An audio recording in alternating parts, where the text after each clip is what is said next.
Gillian Lynne is a choreographer. Everybody has watched and enjoyed dancing in musicals and ballet, but few have seen the work that lies behind the dance.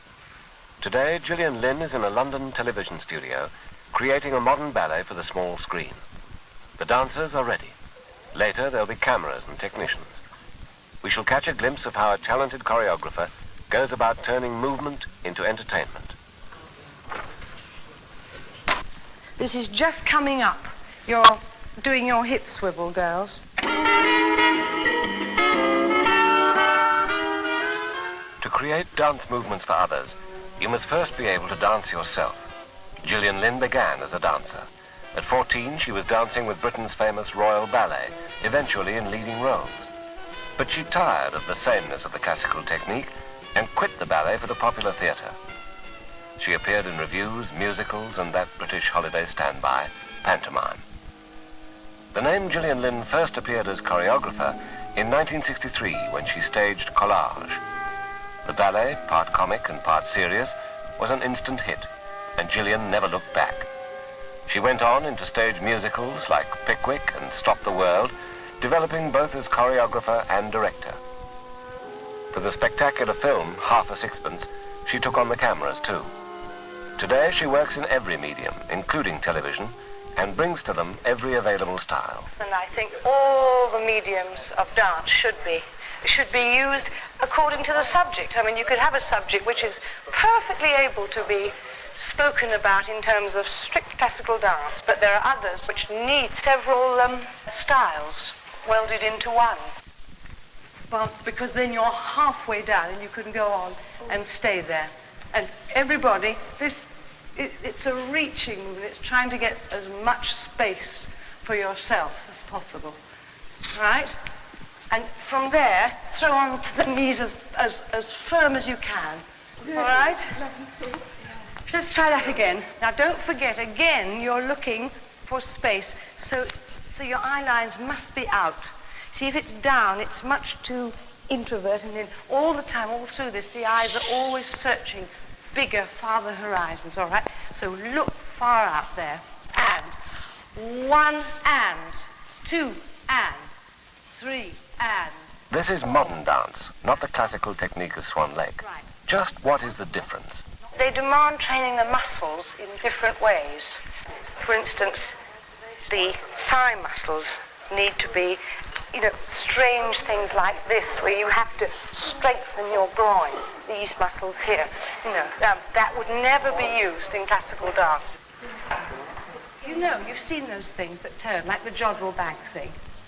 Yes. Will you think of being that? They don't. So that we go over smoothly at first. Now, change your eye line and look nearer to you. That was sort of probing the upper space. Now, this becomes more immediate, and when you get in the sight of someone else, you recoil. In classical dance, Gillian could ask for a pirouette and get what she wanted. In modern dance, it's not so easy. You realize why I'm saying jodrell bank? Because, I could talk about contract on the right and extend the left and displace the left hip and push the right hip over and dynamically press up and all that. But it saves time for me to paint you a visual image. And immediately I said jodrell bank, you all did exactly what I wanted. Okay, so if you think I'm a mad woman, I am, but it gets the results rather quicker. Right? I like very much to make, both in musicals or in serious ballet, movements from a perfectly ordinary action. And then, it's difficult sometimes. How can I describe it? If you've got a pain, say, in the bottom of your back, and you go, oh, and you're going to make a movement out of that. I mean, it'll start, and you'll think, that's not very pretty.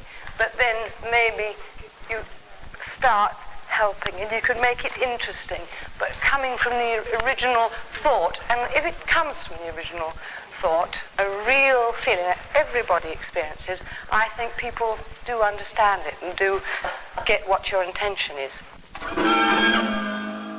Gillian Lynne is making up her ballet as she goes along. Before she starts, she may know the idea, the story she wants to tell, but the little details of the dance are worked out in the studio and are shaped by what the human body can do. And what's the idea or story behind this ballet? There isn't much of a story. It's really an artist's sketches, a first vague drawings towards the finished thing. And when I started it, I wanted to do something about everybody wanting to find their own little bit of air and say, that's mine, to do with as I wish. And as we've gone on with it, it's started to be about space. Things happen like this in dance, often you start on something and then the dancers or you're feeling that day or one movement happens and you think that's nice. And so all the things that I store away as I read the paper or hear something on television or radio go in and come out in movements. Right. Okay. I think, although you're not ready for it, we should try a run-through. And I know some of it will go wrong. Don't worry about that.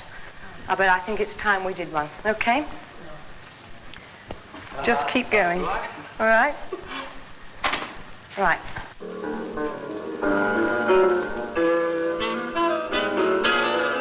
Good. The music is by jazz pianist Dudley Moore. He's collaborated with Gillian before.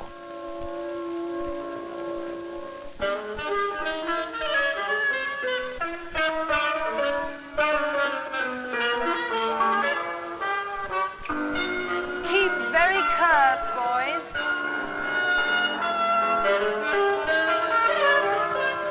One, two, good.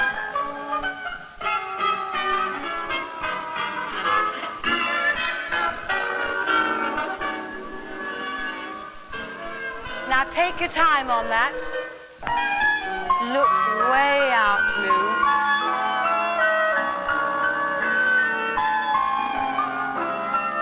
As she strengthens the details of the dance, Gillian constantly emphasizes the idea of searching for space. Now just look miles out beyond yourselves. Don't focus anywhere except in the middle distance. Right?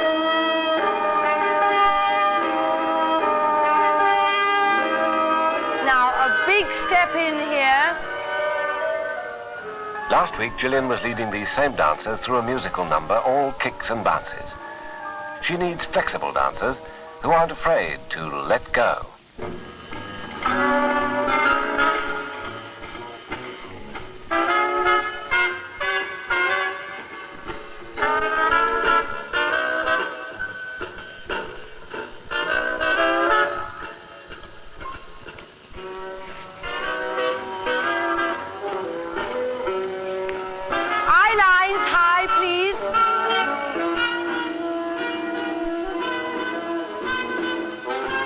Adjust keys.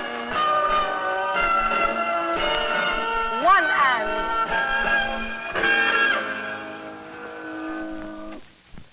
Keep going, keep going.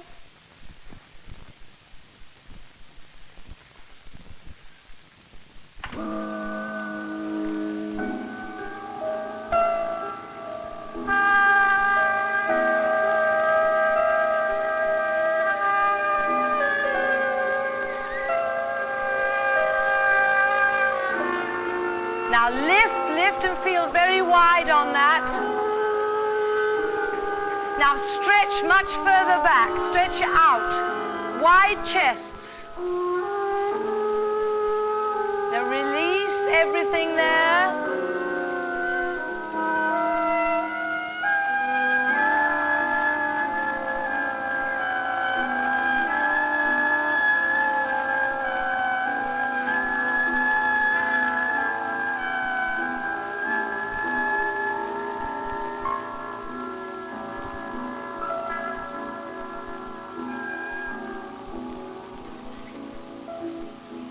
Feel the heat, feel the heat.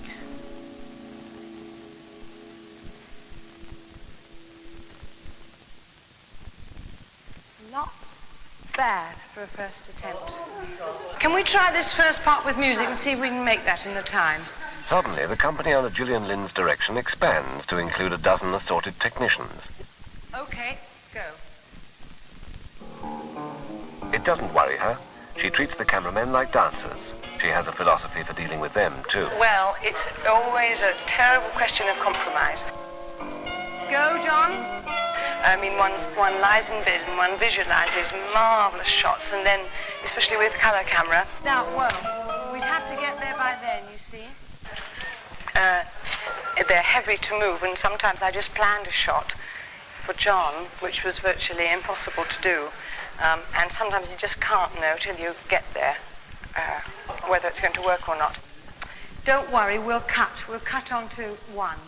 And, of course, suddenly you see on the floor something much better than what you planned. Then you have to be flexible enough with yourself to say, why didn't I think of that? That's much better. And, just stick to it. But when I'm making things up for television, I never don't think about the cameras. I'm thinking about cameras the entire time. Right, now, they do one of that, one of those, and the two boys run in from one, which should be facing sort of there. Can you punch up one? Right. Palm, palm, and cut. 1, 2, 1, and stay still, dancers. I think that's all right. Okay. Shall we have coffee? Yeah. Dancing is hard work, as demanding as Olympic gymnastics. These dancers are Gillian's raw materials. Oh, a little orange. She uses them as a painter uses colours to get her effects. She knows exactly what she wants. I think the dynamics are very important. I think it's what makes dancing exciting.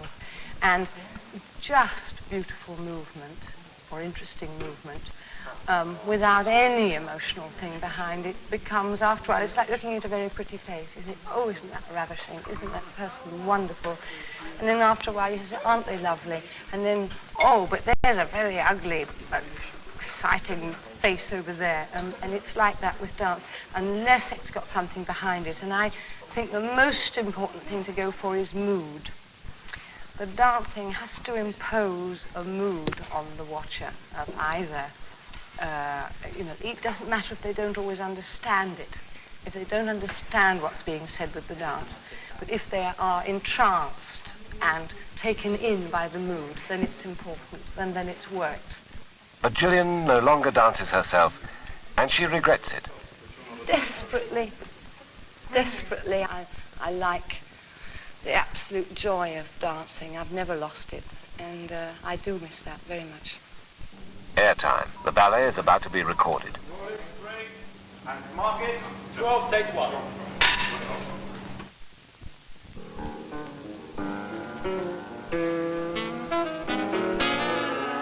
Gillian's work is finished now.